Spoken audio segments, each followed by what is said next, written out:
Ada satu hantu di daerah Jawa yang cukup unik karena mengusung tema body horror.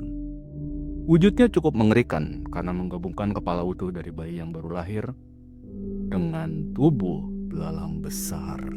Kita akan membahas tentang hantu bayi trek.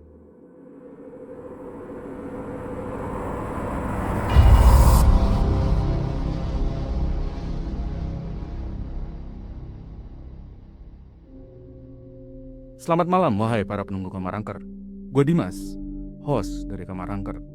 Dan selamat datang di Meet the Myth, di mana kita akan membahas hantu-hantu dari Indonesia dan mancanegara. Hari ini kita akan menyelami sebuah kisah yang bukan hanya tentang hantu, tapi tentang duka, penyesalan, dan cara kebudayaan kita merawat rasa kehilangan. Malam sunyi, pukul 2 dini hari. Lampu sudah padam.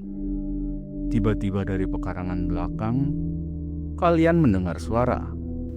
Trek, trek, trek. Suara langkah kaki yang aneh. Terlalu ringan untuk orang dewasa, tapi terlalu berat untuk kucing atau anjing. Suara itu bergerak semakin dekat. Di Jawa suara ini memiliki nama.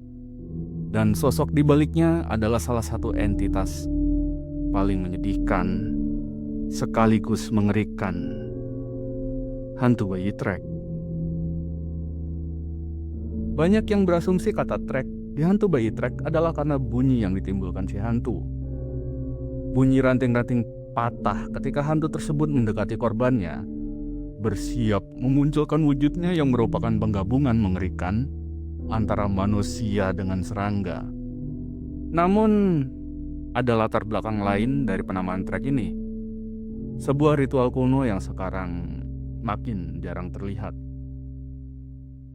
Bayi trek menyimpan kisah yang menyayat hati. Mitos meyakini bahwa bayi trek adalah arwah bayi-bayi yang meninggal karena keguguran atau yang sengaja digugurkan. Dalam kepercayaan Jawa, bayi yang gugur di kandungan disebut lisang.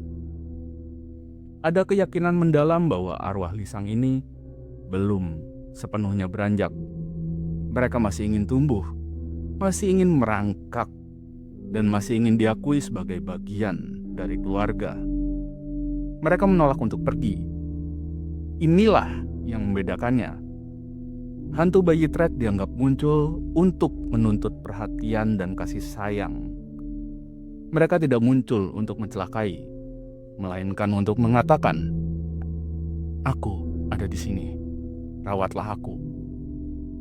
Jika mereka diabaikan, arwah ini menjadi sedih dan marah, dan gangguan yang ditimbulkan akan semakin intens. Untuk menenangkan dan merawat arwah bayi trek agar tidak mengganggu, lahirlah tradisi bernama kuburan trek. Kuburan trek adalah makam kecil atau bangunan mini yang didirikan di pekarangan rumah. Ini adalah bentuk perawatan simbolis. Filosofinya sungguh mendalam. Kamu adalah bagian dari keluarga. Kamu adalah anakku. Dengan dirawat, orang tua percaya arwah bayi akan tenang, bahkan menjadi penuntun atau penjaga yang melindungi rumah tangga karena kemurniannya. Perawatan ini tidak main-main.